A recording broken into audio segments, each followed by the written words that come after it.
Morning, everyone. Welcome to this morning's edition of the MPC Markets Morning Call, 19th of September, 2025. So overnight we had Intel and Nvidia ink a deal, which drove chip stocks higher. Intel jumped 22%, and Nvidia was up about 3-ish after having a bit of a rough day yesterday, just on the back of those. The Chinese banning the Chinese companies from buying or testing the chips.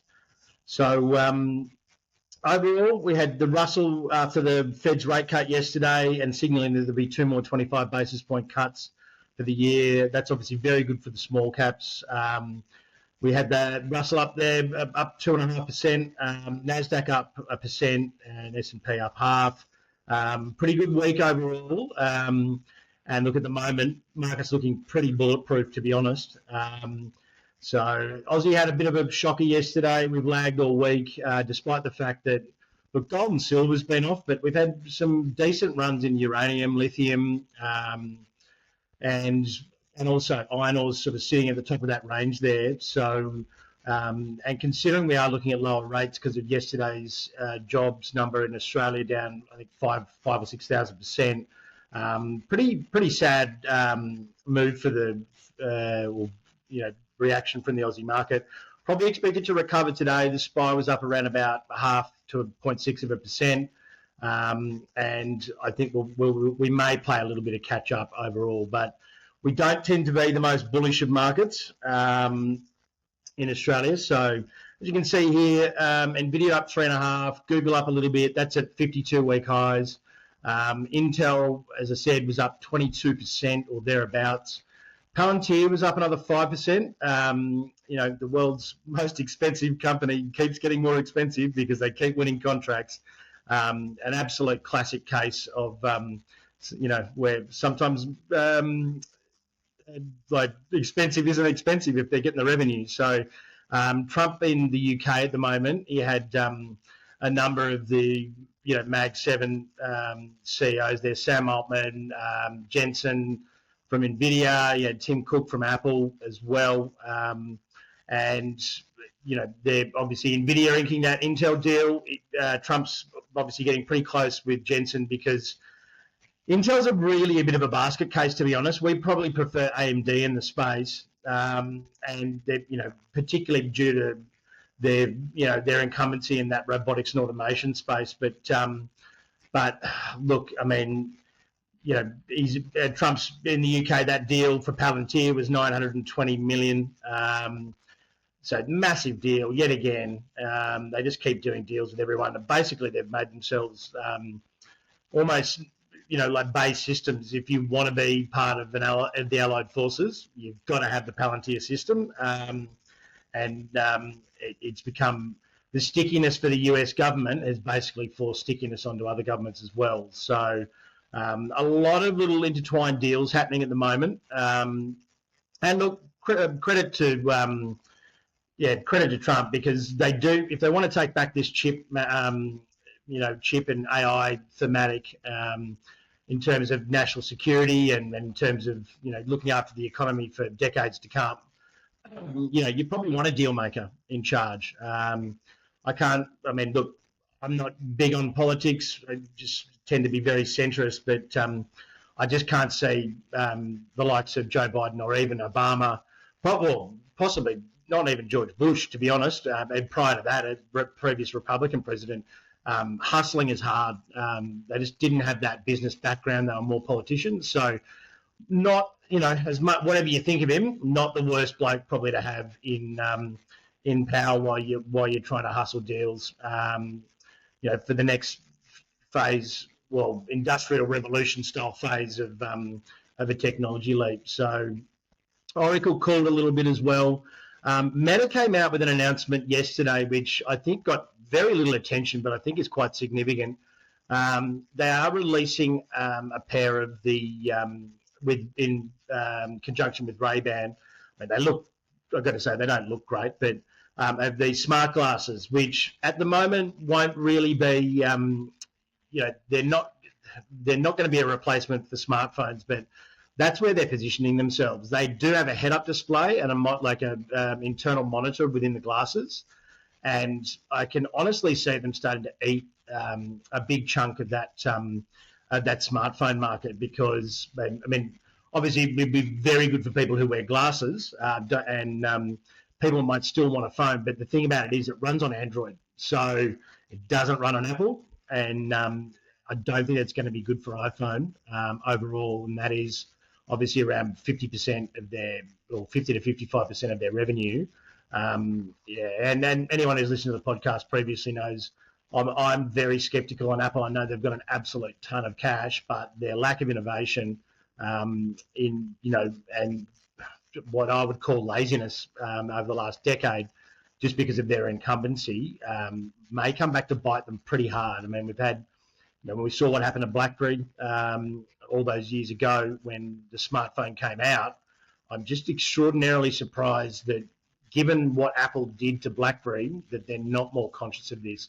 There are rumours that they're going to do a foldable phone, but I think the Meta glasses thing, I would want Apple to be very definitely trying to do a deal with Zucks on that, because they lose that hardware, they lose those subscriptions, and you get people drop out of the ecosystem, they're gone. So the rest of the market wasn't particularly exciting. A little bit of strength in the banking sector just due to those the rate cut and the forward rate cuts. Jerome Powell played the straightest of straight bats yesterday. There was only one dissenter, Stephen Moran. He's Trump's guy. He wanted 50. We also had Bank of England overnight, as expected. They didn't move rates; they moved them last month. But yeah, so apart from that, there wasn't a huge amount. Jobs, weekly jobless claims actually corrected a little bit. Tesla, as you can see, was down there overnight. There was no major news, but it has been on a bit of a tear this week, I've got to say. And look, there is a fair bit more talk about robotics and automation, and no matter what people think of Elon Musk, Tesla is positioned by far to be, to have the lead there, and the self-driving cars is included in that. Yesterday, coincidentally, and I didn't say, Australia it was the first day in Australia for supervised fully self-driving cars. So, it's there's some of the Scandinavian countries doing it as well. It's really spreading quite fast in the US amongst the states. We're talking 1 to 2 trillion in annual market, total addressable market. I think Tesla is incredibly cheap here. There was also one of the agri companies in the US signed a heads of agreement with Tesla yesterday for 10,000 of the Optimus robots. So, look, I really do think any sort of pullback, I mean, I'd be happy to be dollar cost averaging there now, and just buying with momentum. It's even despite the fact that it's rallied 80-90% out of its lows in April. Loads of stocks have done that. I mean, Nvidia is nearly 100%. So, and they've had nothing but bad news for them. Normally they're just full of extraordinarily good news, but they've had a couple of setbacks in Nvidia, and the likes of Oracle, the likes of Intel, the government taking the stake in them as well. I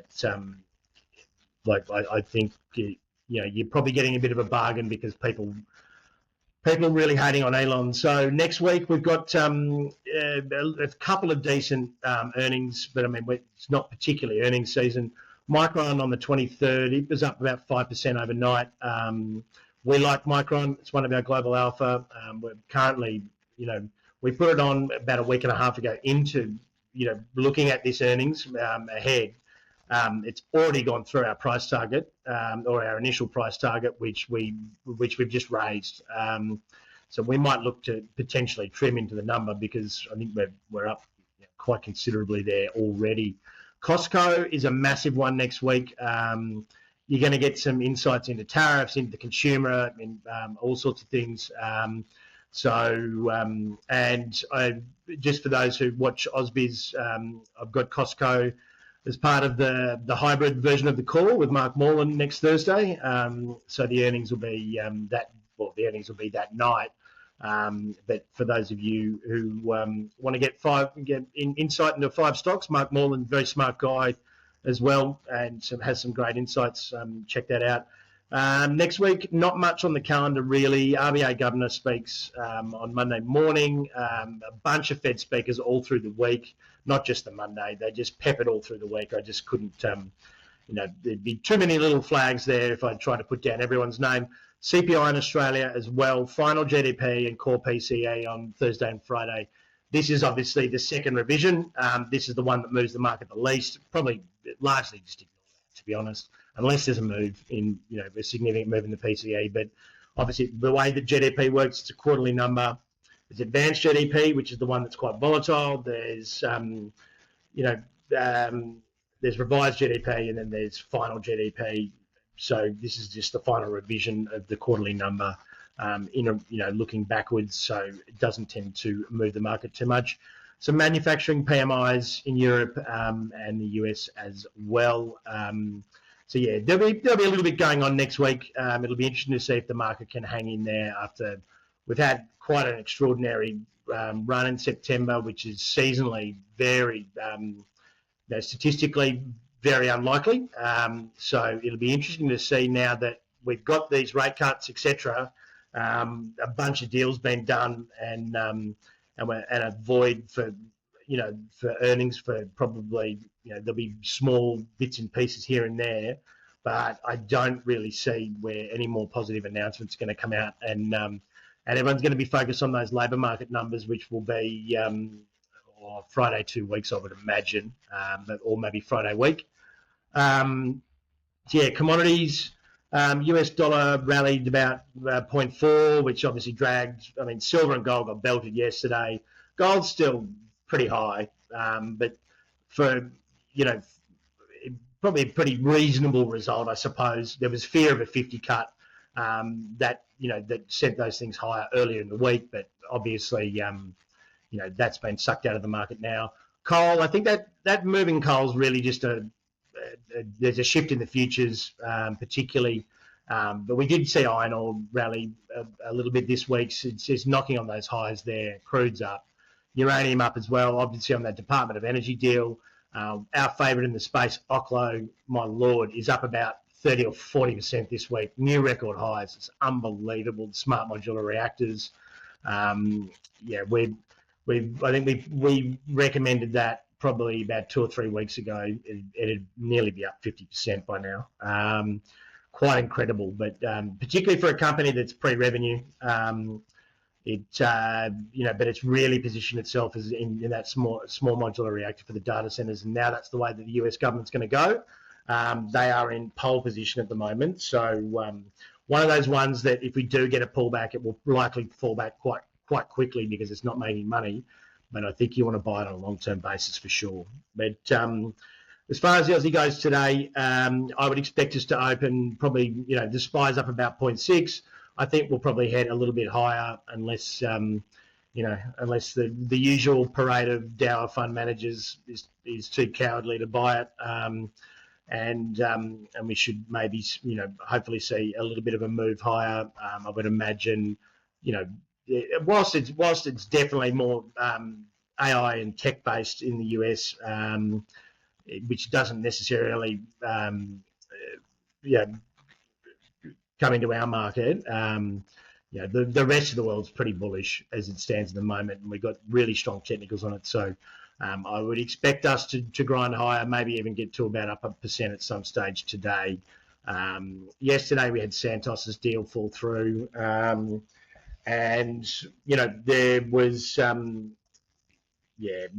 energy names also posted some pretty heavy losses, and Endeavour edged down on leadership changes at its BWS. So nothing major to report there, but check out Kai Chen and Jonathan Takadena will be doing Bulls versus Bears, our weekly podcast for MPC today. I'm on the road, so make sure you check that out and subscribe to our Weekender. And hope everyone has a great weekend. And we'll speak again Monday. General advice warning. The content presented in this presentation is intended for informational purposes only and provides general advice only. It does not take into account your personal objectives, financial situation, or specific needs. This information should not be the sole resource when making investment decisions. We strongly recommend you seek the advice of a financial professional.